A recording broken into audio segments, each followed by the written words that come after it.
عارق پیا مرشد پیا طارق پیا مرشد پیا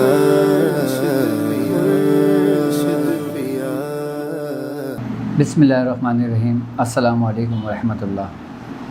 جیسا کہ میں نے آپ سے کہا تھا کہ جو علم میں نے میاں حضور سے سیکھے، میں نے اپنے استاذوں سے سیکھے اور اپنے بزرگوں سے سیکھے، میں آپ لوگوں سے شیئر کروں گا۔ تو میں انشاءاللہ تعالیٰ اپنا وعدہ پورا کروں گا اور آپ لوگوں کو اس طریقے سے سکھاؤں گا کہ جس طریقے سے میاں حضور نے ہمیں سکھایا، ہمارے استادوں نے ہمیں سکھایا۔ اسی ترتیب اور اسی طریقے کے ساتھ میں انشاءاللہ تعالیٰ وہ تمام علوم آپ لوگوں سے شیئر کروں گا اور اتنے ہی اخلاص کے ساتھ میں آپ لوگوں کو سکھاؤں گا کہ جس طریقے سے میرے بزرگوں نے مجھے سکھایا، مجھے تعلیم کیا۔ اور ہمارے بزرگوں نے جب روحانیت کی زندگی میں ہم نے قدم رکھا تو اس وقت میری عمر تقریباً 16-17 برس کی تھی۔ جو ہمارے کھیلنے کودنے کے دن تھے، ہم نے اپنا وقت اس میں ضائع نہیں کیا، بلکہ ہمارے بزرگوں نے، خاص کر ہمارے والد محترم نے ہمیں سختی کے ساتھ اس علوم کی طرف لے کر آئے، اس راستے پہ لے کر آئے۔ اور ہمارے میاں حضور جو ہمارے والد محترم ہیں، وہ اس معاملے میں بہت سخت ہیں، خاص کر اپنی اولادوں کے معاملے میں۔ اور آج بھی وہ اپنے اولادوں پر اتنی زیادہ سختیاں کرتے ہیں، اتنی زیادہ مشقت میں اپنی اولادوں کو ڈالتے ہیں اور اتنی زیادہ ریاضتیں کراتے ہیں کہ اس کی کوئی حد نہیں۔ میں نے یہ بات دیکھی ہے کہ میاں حضور ایک وقت میں اپنے مریدوں پہ تھوڑا نرمی برت لیتے ہیں، لیکن اپنی اولادوں کے معاملے میں میاں حضور کبھی بھی نرمی نہیں برتتے تھے۔ یہاں تک کہ اگر وہ کوئی ایسی ایکٹیویٹی دیکھتے تو وہ فوراً اس چیز کو تنبیہ کرتے یا فوراً اس چیز کو راستے پر لے کر آتے۔ اچھا، آج ہم جس علوم کا ذکر کریں گے اس کا تعلق روحانیت سے بہت گہرا تعلق ہے۔ یعنی کہ اگر ہم اس راستے پہ چل رہے ہیں تو ہمیں یہ علم سیکھنا بہت ضروری ہے ہمارے لیے۔ اچھا، وہ علم ہے علم العادات کا، یعنی کہ عددوں کا علم، اور علم حروف یعنی کہ حرف کا علم۔ اور آج ہم بتائیں گے کہ جو ہم نقش لکھتے ہیں، جو نقوش ہم لکھتے ہیں، یہ ایک بہت وسیع علم ہے، اور اس علم کے ذریعے ہم کیا کیا کام کر سکتے ہیں، اور اس علم کو سمجھنے کی ضرورت ہے، سیکھنے کی ضرورت ہے، پڑھنے کی ضرورت نہیں ہے، اس کو سیکھنے کی ضرورت ہے۔ اچھا، نقش کا علم وہ علم ہے جس کے اوپر بڑے بڑے بزرگان دین، بڑے بڑے اولیاء کرام نے بڑی بڑی ریاضتیں کری ہیں اور باقاعدہ اپنے مریدوں کو ریاضتیں کرائی ہیں۔ اور نقوش کا جو علم ہے، جو نقش کا علم ہے، آپ یہ دیکھیں کہ اس نقش کے ذریعے جادو کا اتار کیا جا سکتا ہے، جادو کا توڑ کیا جاتا ہے، نظر بد کا علاج کیا جاتا ہے، بیماریوں کا علاج کیا جاتا ہے، ہر چیز کا علاج کیا جاتا ہے۔ لیکن کون سا نقش ہم نے کب لکھنا ہے، کون سا نقش ہم نے کب نہیں لکھنا، کون سا نقش کس ساتھ میں لکھنا ہے، کون سا نقش کس ساتھ میں نہیں لکھنا، ہم اس کو سمجھیں گے، اس کو سیکھیں گے، اور میں اسی ترتیب سے آپ کو سکھاؤں گا جس طریقے سے روحانی مشق میں نے اس راستے کی بنیاد رکھی ہے۔ اسی ترتیب سے علم نقوش کی بھی میں بنیاد رکھوں گا کہ علم نقش ہم کس طریقے سے سیکھ سکتے ہیں، کس طریقے سے ہمیں سیکھنا چاہیے۔ اب یہ نہیں کہ میں نے آپ کو ایک نقش دے دیا اور اس کے آپ کو فائدے و خواص بتا دیے اور آپ نے اس کو لکھنا شروع کر دیا۔ اب جب آپ اس کو لکھتے ہیں، جب آپ کسی مریض کو دیتے ہیں تو کسی کو فائدہ ہوتا ہے اور کسی کو فائدہ بالکل نہیں ہوتا۔ اچھا، جس کو فائدہ ہوتا ہے اس کو فائدہ کیوں ہوتا ہے، ہم اس پہ بات کریں گے، اور جس کو فائدہ نہیں ہوتا اس کو کیوں نہیں ہوتا، ہم اس چیز پہ بات کریں گے۔ اصل میں کوئی بھی چیز، کوئی بھی کام ہمیں سیکھنے سے پہلے جو نا اس کی اہمیت کا معلوم ہونا چاہیے، اس کی حقیقت کا علم ہمیں ہونا چاہیے۔ جب تک ہم کوئی حرف لکھ رہے ہیں، جب کوئی عدد لکھ رہے ہیں، جب کوئی نقش لکھ رہے ہیں، جب تک ہمیں اس کی حقیقت کا علم نہیں ہوگا، ہم اس وقت تک کامیاب نہیں ہوں گے۔ ہمیں خالی نقش ہی نہیں لکھنا، ہمیں اس نقش کی روحانیت کو بھی اپنے اندر سلب کرنا ہے۔ عددوں کے علم کی اگر بات کی جائے تو عددوں کی بھی ایک اپنی روحانیت ہے. آئی بات سمجھ میں؟ اور آپ یہ دیکھیں کہ اگر ہم عددوں کی کیلکولیشن دیکھتے ہیں، یعنی کہ 1 سے لے کے 9 تک یہ عدد ہے. تمام کائنات کا علم جو نا ان جو 9 کا عدد ہے نا 1 سے لے کے 9 تک، یعنی کہ 1 2 3 4 5 6 7 8 اور 9، یہ 1 سے لے کر 9 تک یہ جتنے بھی عدد ہیں نا، ان سمجھ لو کہ اس میں پوری کائنات پوشیدہ ہے. اس کی ایک بہت بڑی روحانیت ہے. یعنی کہ اگر ہم روحانیت کے راستے پہ چل رہے ہیں اور روحانی علم سیکھ رہے ہیں تو ہمیں اس کا علم ہونا اتنا ضروری ہے کہ جیسے جسم کے اندر روح کا ہونا ضروری ہے. یعنی کہ اگر جسم میں سے روح نکل جائے تو جسم کسی کام کا نہیں رہتا. اسی طریقے سے روحانیت کے راستے میں علم العدد کی حیثیت بالکل روح کی طرح ہے. کیوں کہ اللہ رب العزت قرآن پاک میں فرماتا ہے سورہ جن میں کہ کل شیء عددا، کیا کہ ہم نے ہر چیز کو عددوں میں پوشیدہ کر دیا. یعنی کہ اللہ تبارک تعالیٰ نے اپنے جو راز ہیں نا، کائنات کے جو راز ہیں، وہ ان عددوں کے اندر پوشیدہ محفوظ کر دیا. اب اللہ تعالیٰ نے ان عددوں کو اس میں پوشیدہ کرا ہے تو کیوں کرا ہے؟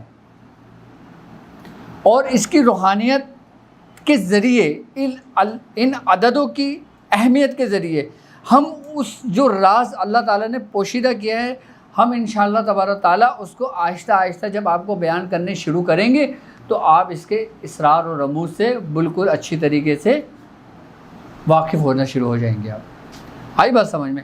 اب آپ یہ بات دیکھیں کہ علم العدد جو ہے، کیا علم العدد یہ وہ علم ہے کہ جو سب سے پہلے حضرت ادریس علیہ السلام پہ اتارا گیا. یہ جو علم الہام جو ہوا تھا نا، یہ حضرت ادریس علیہ السلام پر ہوا تھا، پھر وہاں سے اس کا سلسلہ چلا تھا. اب ان 1 سے لے کے 9 کے عدد میں جو راز پوشیدہ ہیں وہ کیا ہیں؟ اچھا، اب ان عددوں کے جو آپ کی زندگی پہ اثرات مرتب ہوتے ہیں وہ کیا ہوتے ہیں، ہم اس پہ بات کریں گے. کیا عددوں کے جو اثرات ہوتے ہیں نا، عددوں کی جو روحانیت ہوتی ہے وہ انسان کی شخصیت پہ بہت گہرا اثر رکھتی ہے. اس راستے پہ چلنے والوں کے لیے اس کی حقیقت سے آشنا ہونا، عددوں کے علم سے آشنا ہونا بہت ضروری ہے. اگر ان عددوں کا علم آپ صحیح طریقے سے سیکھ لیں نا، اچھا ہم نے ہر کام سیکھنا ہے، ہم نے زور زبردستی کچھ نہیں کرنا، مشقت میں نہیں پڑنا، ہم نے زبردستی کوئی کام نہیں کرنا. دیکھیں ایک بات یاد رکھیے گا، یہ کلیہ ہے کہ جو چیز ہم سیکھتے ہیں نا وہ ہم کبھی زندگی میں نہیں بھولتے. جو ہم سیکھتے ہیں وہ ہم کبھی نہیں بھولتے، لیکن جو ہم پڑھتے ہیں وہ بھول جاتے ہیں ایک دن آگے. ہم نے پڑھنا نہیں ہے، ہم نے سیکھنا ہے، ہم نے روحانیت کو اپنے اندر جذب کرنا ہے. عقل مند شخص وہی ہے جو دوسروں کے تجربوں سے خود فائدہ اٹھائے، نہ کہ خود تجربہ کرے. ایسا ہی ہے نا؟ عقل مند شخص کون ہے؟ جو دوسروں کے تجربوں سے فائدہ اٹھائے. اب دوسروں کے تجربوں سے فائدہ اٹھانے سے مقصد کیا ہے؟ جو ہمارے بزرگان دین نے، ہمارے والد محترم نے، ہمارے پیر و مرشد نے، ہمارے استادوں نے جو ریاضتیں کری ہیں، جو تجربات کیے ہیں، ہمیں ان سے فائدہ اٹھانا چاہیے، نہ کہ ہم خود تجربہ کریں. اب ہم نے جو اپنے والد صاحب کے ساتھ اتنی زندگی گزاری ہے نا، ہم نے ہر اسٹیپ بائی اسٹیپ، ہر لمحے کوئی نہ کوئی علم سیکھا ہے ان سے. اب ہم نہیں چاہتے کہ وہ چیز ہم تک محفوظ و پوشیدہ رہے. اب ہم اس علم نقوش کی بات کرتے ہیں، علم العدد کی بات کرتے ہیں. اچھا، علم العدد کے اندر آپ یہ دیکھیں کہ اس کے ذریعے آپ اپنی زندگی کے پورے احوال معلوم کر سکتے ہیں. آپ کسی شخص اس کے نام کے عدد نکال کر، اس کی والدہ کے نام، یہ ایک ترتیب، ایک طریقہ کار ہے، اس پہ ہم بحث کریں گے اور اس پہ ہم بات کریں گے اور تفصیلی بات کریں گے. میں اس علم العدد کے ذریعے جو نا لوگوں کے حال معلوم کرنے کے طریقے سمجھاؤں گا. کیا جو علم جفر میں بڑا گہرا تعلق ہے جس کا بیسیکلی اگر علم جفر کو دیکھا جائے نا تو جفر کے معنی کشادگی کے ہیں. کیا ہے؟ کشادگی کے معنی ہیں اس کے. تو یہ علم اتنا کشادہ ہے نا کہ جتنی تمہاری سوچ ہے، کہ ان علم العدد کے ذریعے اگر ہمارے پاس کوئی مریض آتا ہے، اگر کوئی ہمارے پاس شخص آتا ہے، کوئی آپ سے پوچھتا ہے کہ آپ مجھے تشخیص کریں کہ میرے ساتھ پرابلم کیا ہے، میرے ساتھ مسئلہ کیا ہے، میرے ساتھ یہ پرابلمس ہوتی ہیں، وہ اپنے حال آپ کو بتانے شروع کرتا ہے کہ یہ کیفیتیں میرے ساتھ ہوتی ہیں. اب آپ کیسے معلوم کریں گے کہ اس کے ساتھ مسئلہ کیا ہے؟ ہم اس قاعدے قوانین سے جو میں آپ کو تعلیم کروں گا، جو کلیہ میں آپ کو دوں گا، اس کے ذریعے جب آپ گرہیں کھولنا شروع کریں گے نا تو آپ اس شخص کی زندگی پوری آپ کے سامنے ایسی ہوگی جیسے ایک بندہ لکھ رہا ہے. علم العدد وہ علم ہے کہ جس کے اندر اللہ تعالیٰ نے ہر چیز محفوظ و پوشیدہ رکھی ہے. اب آپ کا نام ہے، کیا نام ہے آپ کا؟ محمد سمیر. اب محمد سمیر کا جو لفظ ہے، جو اسم ہے، اس کا آپ کی شخصیت پہ کیا اثر ہے؟ کبھی آپ نے سوچا ہے؟ اس اسم کی آپ کو کیا کیا برکتیں ملی ہیں؟ کیا آپ نے سوچا ہے؟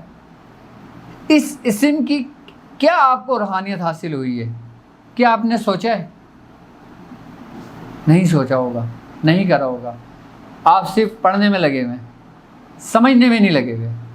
جس دن آپ سمجھ لیں گے نا یہ کلیہ، یہ قانون، اس وقت آپ اپنا قلم اٹھائیں گے اور جب لکھنا شروع کریں گے نا تو سارے جو راز پوشیدہ ہیں نا وہ آپ خود اپنے قلم کے ذریعے لوگوں پر عیاں کرنا شروع کر دیں گے. یہ وہ علم ہے، یہ وہ علم ہے جو ابھی تک میاں حضور نے کسی کو سکھایا نہیں ہے. میاں حضور نے اس پہ بہت وسیع اور بہت طویل گفتگو کی ہے، لیکن میاں حضور نے اس علم کو بالکل محفوظ اور پوشیدہ رکھا ہوا ہے. کیونکہ میاں حضور کہتے ہیں کہ اگر میں نے یہ علوم، یہ علم میں نے اگر لوگوں پہ ظاہر کر دیا نا تو لوگ اس کا غلط استعمال کر بیٹھیں گے. کیا؟ کہ لوگ اس کا غلط استعمال کر بیٹھیں گے. لیکن میری آپ لوگوں سے یہ ریکویسٹ ہے اور میں آپ لوگوں سے یہ آپ کو ہدایت کرتا ہوں کہ کوئی بھی علم اگر آپ کسی غلط مقصد کے لیے استعمال کرنا چاہتے ہیں یا کریں گے، اسی دن سے یہ علم آپ کا سلب ہو جائے گا، یعنی کہ ختم ہو جائے گا. اس کی کوئی فائدہ آپ کو زندگی بھر نہیں رہے گا. آپ نے جو بھی کام سیکھنا ہے، دیکھو میں ایک بات بتاؤں، ہمارے ابتدائی دور میں نا کہ جب ہم سیکھ رہے تھے نا تو ہم اپنے لیے سیکھ رہے تھے. کس کے لیے سیکھ رہے تھے؟ ہم اپنے لیے سیکھ رہے تھے. میں اپنی بات بتا رہا ہوں آپ کو، اور یہ حقیقت بات بتا رہا ہوں کہ ہر شخص علم اپنے لیے سیکھتا ہے، کوئی دوسروں کے لیے نہیں سیکھتا. جو لوگ کہتے ہیں نا کہ میں لوگوں کی خدمت کروں گا، یہ کروں گا، وہ کروں گا، وہ تو بات کی بات ہے، لیکن پہلے تم اپنی تو کر لو اصلاح. تو میں نے جو علم سیکھا تھا نا یہ میں نے اپنے لیے سیکھا تھا. اور جب کوئی چیز آپ اپنے لیے کرتے ہو نا تو بڑے احسن انداز میں کرتے ہو اور ایمانداری کے ساتھ کرتے ہو، کیونکہ آپ کو پتہ ہے کہ اس کا فائدہ مجھے ہی ہونا ہے، اس کا فائدہ مجھے ہی ہونا ہے. اس لیے آپ ایمانداری کے ساتھ سیکھتے ہو، اس لیے آپ ایمانداری کے ساتھ پڑھتے ہو، اس لیے آپ مخلص ہو کے اپنا کام کرتے ہو. جب ہم نے یہ کام سیکھا تو ہم نے اپنے لیے سیکھا تھا، لیکن جب ہماری منزلیں چینج ہوتی رہیں، منزلیں بدلتی رہیں، ہمارا جو ایک وقت ایسا آیا کہ آج ہم جس مقام پر ہیں تو ہمیں اس چیز کا احساس ہوا کہ اس کی ضرورت لوگوں کو ہے، ہمیں یہ علم لوگوں تک پہنچانا چاہیے. جب ہمارے میاں حضور نے ہم سے کہا کہ یہ علم میری امانت ہے تمہارے پاس، یہ علم میری امانت ہے تم کو کہ تم اس کے سپرد کرنا جو اس کا اہل ہو. آئی بات سمجھ میں؟ اب جب میں نے علم اپنے لیے سیکھا ایک وقت ایسا آیا کہ مجھے احساس ہوا کہ یہ علم مجھ تک ہی محدود نہیں رہنا چاہیے، تو میں نے یہ فیصلہ کیا کہ اب میں یہ علم آپ لوگوں سے شیئر کروں، تاکہ جس طریقے سے میاں حضور نے میری تربیت کی ہے، میری تعلیم و تربیت کی ہے، مجھے یہ علم سکھایا ہے، میں بالکل اسی طریقے سے آپ لوگوں کو یہ سکھانا چاہتا ہوں۔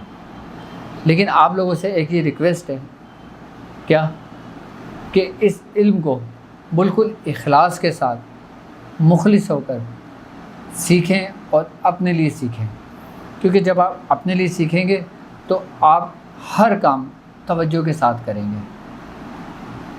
اب جو لوگ میرے ساتھ اس سفر میں شامل ہیں، جو لوگ میرے ساتھ اس سفر میں چل رہے ہیں، یا جو لوگ نئے آنے والے ہوں گے جو یہ علم سیکھیں گے یا یہ علم سیکھنے کی جستجو رکھیں گے، وہ میرے فرسٹ اسٹیج سے میرے ساتھ چلیں گے۔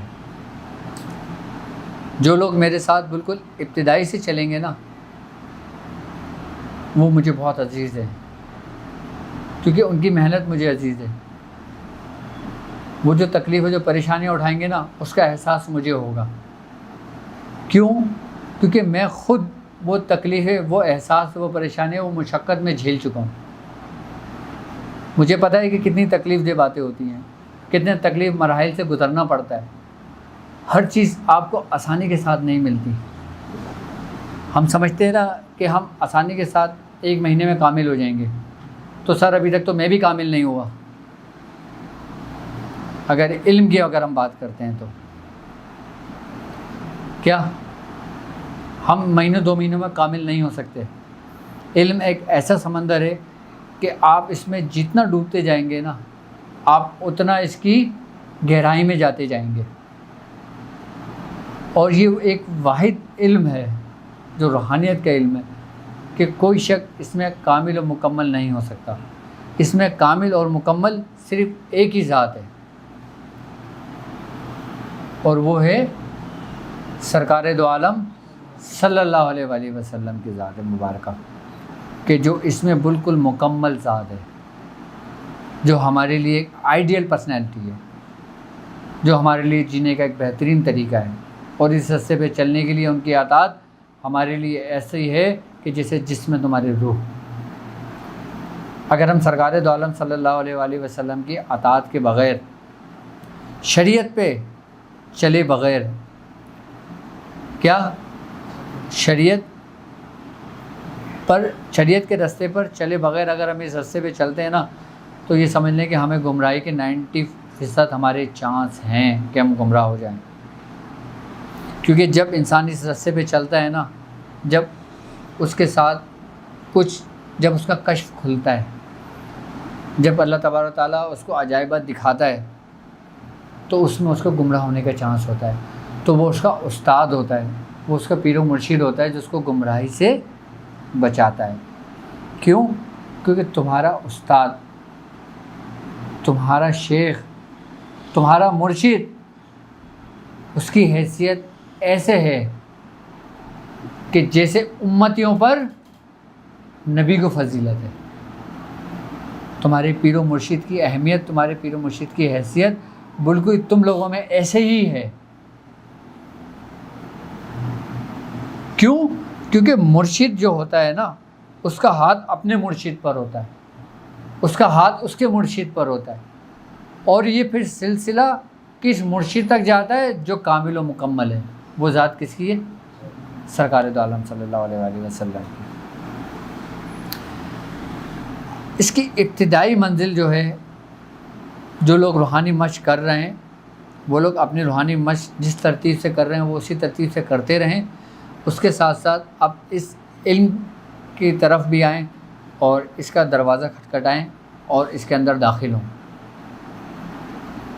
علم العدد کی طرف، یعنی کہ نقش کے علم کی طرف۔ اب ہم نقش کے پروگرام کا آغاز کریں گے اپنا، اور اس کے بارے میں اس کی ابتدائی جو بیس ہے وہ میں آپ کو سمجھاؤں گا۔ یہ اتنی ڈیٹیل میں بتانے کا مقصد علم العدد کی یہ تھی تاکہ اس کی اہمیت کا اندازہ آپ کو ہو کہ اس کی اہمیت کتنی ہے۔ جس طریقے سے علم العدد ہے، ابھی میں نے علم العدد کے بارے میں بتایا ہے آپ کو، ٹھیک ہے۔ اب میں تھوڑا سا آپ کو علم الحروف کے بارے میں بتا دوں کہ علم الحروف کیا ہے۔ علم الحروف بیسیکلی یہ ایک پوشیدہ اور محفوظ علم ہے۔ نبی کریم صلی اللہ علیہ وآلہ وسلم نے فرمایا کہ اللہ رب العزت نے قرآن پاک کو 7 حروف پر اتارا۔ کتنے؟ 7 حروف پہ اللہ تعالیٰ نے قرآن پاک کو اتارا۔ وہ 7 حروف کیا ہیں ہم اس پہ بات کریں گے۔ ان 7 حروفوں کی ترتیب کیا ہے، ان 7 حروفوں میں کیا کیا راز پوشیدہ ہیں، وہ 7 حروف کے عدد کیا ہیں۔ اب آپ دیکھیں دوبارہ ہم کہاں پر آ گئے؟ جہاں سے چلے تھے ہم، علم العدد سے چلے تھے نا۔ اب یہ دونوں یہ 2 دریا ہیں۔ کیا؟ یہ 2 دریا ہیں جو آپس میں مل رہے ہیں، اور جب بہتے ہیں تو اس میں سے علم، اس کے اسرار، اس کے رموز وہ آپ پہ نمایاں ہوتے ہیں، وہ آپ پہ ظاہر ہوتے ہیں۔ ہر حرف کے عدد ہوتے ہیں۔ میں نے آپ سے کہا تھا نا کہ یہ علوم کس کے اوپر اتارا گیا تھا؟ حضرت ادریس علیہ السلام کے اوپر، اور آپ کو ان حروفوں پہ کمال حاصل تھا اس علم پر۔ آئی بات سمجھ میں؟ اب ہم بات کر رہے تھے ان 7 حروف کی۔ وہ 7 حروف کیا ہیں؟ وہ 7 حروف جو ہیں نا وہ بیسیکلی ہیں حروف تہجی۔ کیا ہیں؟ حروف تہجی۔ اب آپ کے دماغ میں یہ خیال آئے گا، یہ سوچ آئے گی کہ حروف تہجی میں تو 28 حروف ہیں۔ کتنے حروف ہیں؟ آپ نے ذکر کیا کیا تھا؟ 7 حروف کا۔ اب جو حروف تہجی ہیں جس کو ہم کہتے ہیں ابجد، حوض، حتی، کلمن، صافس، قریشت، سخل اور دوغت، یعنی کہ دوات، زوئیں اور غین، یہ کیا ہیں؟ یہ حروف تہجی ہیں۔ اچھا، جس طریقے سے علم العدد کی ہم بات کر رہے تھے تو ان حروفوں کو بھی 4 حصوں میں تقسیم کیا گیا ہے۔ حروف تہجی کو کتنے حصوں میں تقسیم کیا گیا ہے؟ 4 حصوں میں تقسیم کیا گیا ہے۔ وہ 4 حصے کون سے ہیں؟ آتشی، بادی، آبی اور خاکی۔ اب اگر آپ نے میری پہلی نشست دیکھی ہو تو میں نے اس میں 4 عناصر کا ذکر کیا تھا کہ جس سے حضرت آدم علیہ السلام کی تخلیق ہوئی تھی۔ یہ وہی 4 عناصر ہیں، یعنی کہ یہ زندگی ہے۔ کیا ہے؟ یہی ظاہر ہے اور یہی باطن ہے۔ اب حروف تہجی کو 4 حصوں میں تقسیم کر دیا گیا: آتشی، بادی، آبی اور خاکی۔ ٹھیک ہے، اب 4 حصوں میں تقسیم کرنے کے بعد ایک حرف، یعنی کہ جو حصہ آتشی ہے اس کے اندر کتنے حروف ہیں؟ 7۔ 7 حروف آتشی ہیں، 7 حروف آبی ہیں، 7 حروف بادی ہیں، 7 حروف خاکی ہیں، یعنی کہ 7 کی تقسیم آ گئی۔ اللہ تبارک تعالیٰ کیا کہہ رہا ہے کہ ہم نے قرآن کو 7 حروف پہ نازل کیا، ذات میں ترتیب کیا۔ اچھا، حروف کا علم ہے، سمجھنے والی بات ہے یہ کہ حروف کا علم ہے۔ عبارت کا علم معلومات ہے، یعنی کہ اب تمہارا نام ہے فتح یاب، حروفوں سے مل کے بنا ہے نا۔ اب جیسے میں کوئی بات کر رہا ہوں، اب یہ حروفوں سے مل کر عبارت بنی ہے نا۔ اصل علم کیا ہے؟ جو حروف کا علم ہے، جو پوشیدہ ہے۔ آئی بات سمجھ میں؟ اب حروف تہجی کو کتنے حصوں میں تقسیم کیا گیا؟ 4 حصوں میں تقسیم کیا گیا۔ اچھا، یہ جو تقسیم ہے نا یہ تمہاری تقسیم نہیں ہے۔ حروفوں کی جو ترتیب ہے نا یہ تمہاری ترتیب نہیں ہے، یہ تمہارے رب کی ترتیب ہے۔ آئی بات سمجھ میں؟ اب ان حروفوں کو ہم کیسے استعمال کر سکتے ہیں؟ آپ ان حرفوں کو ملا کے ہی تو تعویذ بناؤ گے نا بھائی، ایسا ہی ہے نا. آپ نقش لکھ رہے ہو، آپ کو اس کا پتہ نہیں ہے کہ وہ کیا ہے، بس آپ اس بات میں خوش ہیں کہ بھائی یہ قرآن کی آیت ہے، کہ قرآن کی آیت ہے تو اس کا فائدہ ہوگا. کیوں؟ چونکہ آپ نے پڑھا ہوا ہے وہ ننزل من القرآن ما هو شفاء ورحمۃ للمؤمنین، کیا کہ ہم قرآن نازل کرتے ہیں جو مومنوں کے لیے شفا ہے. بے شک یہ حق ہے کہ قرآن مومنوں کے لیے شفا ہے. ولا یزیدون الظالمین الا خسارہ، کہ ظالموں کے لیے بڑے نقصان دہ، بہت خسارے کی چیز ہے یہ. اب ہم علم جو نقش لکھتے ہیں نا، آئی بات سمجھ میں، ایک تو اس کی روحانیت ہوتی ہے، اس کلام الہی کی روحانیت ہوتی ہے جو ہم لکھتے ہیں، اس نے تو شفا دینی ہی دینی ہے. لیکن بعض بھی مریض کہتے ہیں کہ ہمیں فائدہ نہیں ہوا، جبکہ آپ نے تو اس کو قرآن کی آیت کا ہی نقش دیا تھا نا، لیکن اس کو فائدہ نہیں ہوا. لیکن بعض کو دیتے ہو آپ فوراً فائدہ ہو جاتا ہے. اس کا مطلب کیا تھا؟ اس کا مطلب یہ تھا کہ جو آپ کی توجہ تھی نا ان حرفوں کی جو روحانیت تھی، آئی بس سمجھ میں، آپ نے اس کو صحیح طریقے سے ترتیب نہیں دیا تھا. اب میں آپ کو ایک نقش تعلیم کر دوں اور کہہ دوں کہ یہ نقش ہے، یہ آپ نے لکھنا ہے، اب ساری زندگی لکھتے رہیں گے. آپ اس کو سمجھیں گے کب؟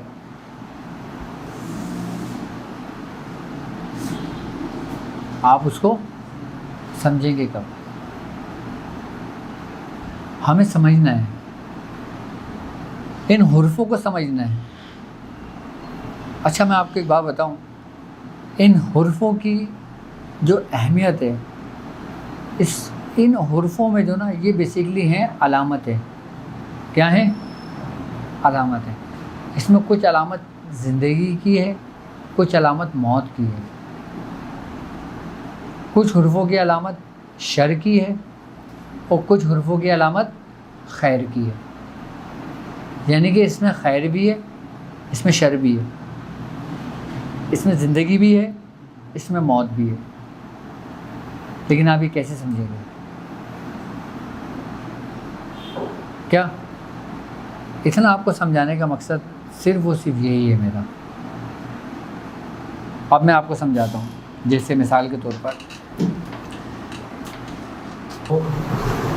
3 4 5 6 7 8 اور 9 یہ عدد ہے.